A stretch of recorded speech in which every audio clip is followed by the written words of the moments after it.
The South Africa-Nigeria Social Cohesion Dialogues are gearing up for this year's Nelson Mandela Day. The group aims to promote social cohesion in Durban and encourage a better sense of unity in diversity towards peace and prosperity, essentially around the country as well. Nigeria's High Commissioner to South Africa, Haruna Manta, joins us now in studio to tell us more about the social cohesion dialogues. Thank you very much, sir, for your time this morning. The very first dialogues you entered into were last year, and so a year and more into it, what have you observed, or what have people told you? Thank you very much for giving me this opportunity, and for also excusing my cold, because I just returned from pilgrimage in Saudi Arabia, where temperatures are in excess of 45 degrees Celsius. When I got back here, and it was 13 degrees, the difference is telling on my voice. But I will try as much as possible to be able to communicate with you and to the audience. The social cohesion dialogue is an idea mooted by the Nigeria High Commission in Pretoria to reach out to the rural areas of South Africa, as well as what we call the neglected urban majority in the poor communities. In this respect, we also want to seize the opportunity to inform each other about our various environments. For the Nigerians who live in South Africa to know about the environment in South Africa, and to also be able to inform their South African colleagues about the social environment in Nigeria. So doing, both of us are able to appreciate ourselves as Africans, first and foremost, and also people who can do business together. So in this respect, we seized the opportunity last year, in 2022, to launch the social cohesion dialogues, starting with in Pretoria in the Freedom Park. It was there followed by another dialogue in Durban in March of this year, 2023. And hopefully, what the dialogue has also motivated us to do is to stretch out on the reach out programs. The reach out programs are where we go to the communities and see the little we can add to improve on their livelihood, and to also make them appreciate that the government also is very close to them. Yeah. So when we speak about the social cohesion dialogues, what are some of the conversations that are being had?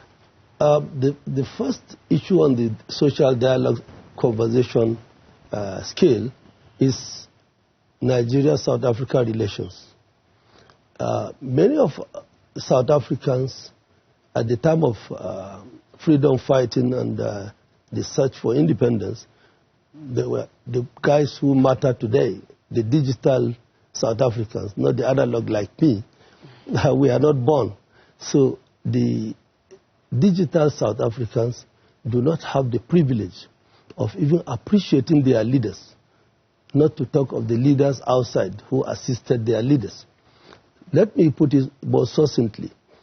At the time of freedom fighting, most South Africans who today are the movers of the society are those that had to suffer running across the borders to other countries, to Zimbabwe, to Nigeria, to Tanzania. And by virtue of their status as refugees, they acquired education. And that education has put them in good stead to serve South Africa after independence.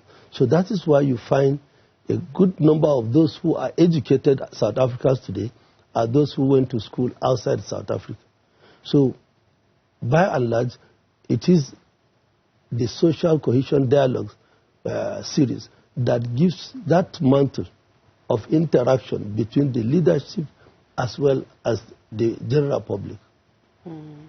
So when you speak of South Africans who left the country, who depended on other countries, they also prescribed to the rules and the laws of those countries. They did not go into those countries and cause discontent, if you will, for lack of a better word. And you speak to some of those South Africans who left the country to go and live in other countries. They'll tell you, some of them, that they lived in camps. Some of them will tell you that they weren't even allowed to integrate with communities there. And so South Africa, yes, there's things that need to be worked on, but South Africa has created a conducive environment, no? You see, what you're saying is more of hearsay, but let me talk as an insider. When I started in the Foreign Service in 1981 as a young diplomat in my early 20s, I had the privilege of knowing that the former president of South Africa, Thabo Mbeki, was the ANC ambassador in Lagos. When he reported in Lagos, and I know the facilities we put at their disposal. We send them to schools of their choice. We give them scholarships and they acquired education because we knew that tomorrow that education will put them in good stead to serve a free South Africa. And by and large, because we are not oblivious of the fact that it may be a hard fight, but we are going to eventually get a liberated South Africa. So we also, as Nigeria, championed the formation of a relationship with the frontline states. We therefore opened an office in Zambia, which we call the frontline office. And I must say that my first boss in the office, Ambassador Aina of blessed memory, who also happens to have been the first ambassador of or High Commissioner of Nigeria in Namibia, was the officer in charge in South Africa, in Southern Africa, with the office based in Zambia, Lusaka. So most of these other issues we talk about, they are documented. But you may not have privilege of seeing them because in South African schools the curriculum is not tailored where you have history. So history is those things that will allow you to go into the archives to really say, I want to see this and that. So those South Africans also, we are not many. They were not many. They were not free to travel. Those of them who could travel were those who were able to run across the border and hide under some places and get out. Then they reach out to Nigeria.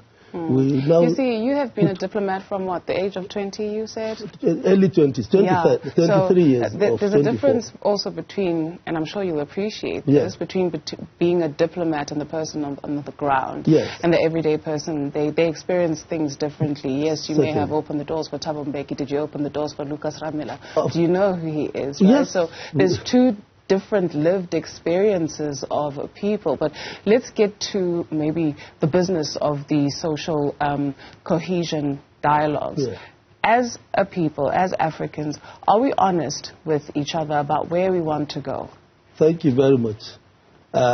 It is that feeling of apprehension. I don't know why, but we have it documented. You know, why as a diplomat, I always talk of those things that are documented. The leaders are very open with each other, let me tell you. President Ramaphosa, I'm happy to say, is very open with my former president, Buhari, to the extent that Buhari visited South Africa at the shortest notice. If Ramaphosa calls Buhari, Buhari will respond. And anytime they meet at international fora, Buhari will not do anything without saying, my brother, come here. And they do tete-a-tete before they even go in. So that's why you hardly will see where South Africa and Nigeria vote differently if there's a vote to be cast, either at the AU or at the UN. They are always together. We also have it on record that the two presidents of Nigeria and South Africa championed the formation of the Agenda 2063 of the African Union. If the two countries had not pushed for Agenda 2063, that would not have happened.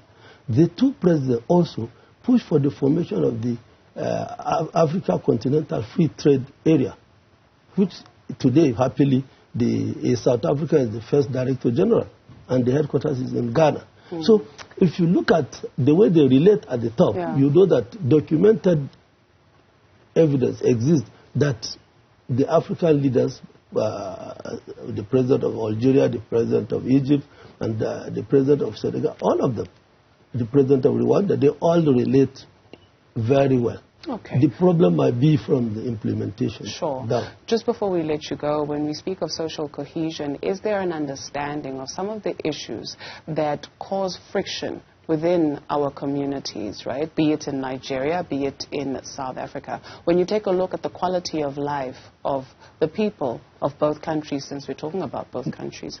Yes, happily, like I said, the two leaders have a very good understanding.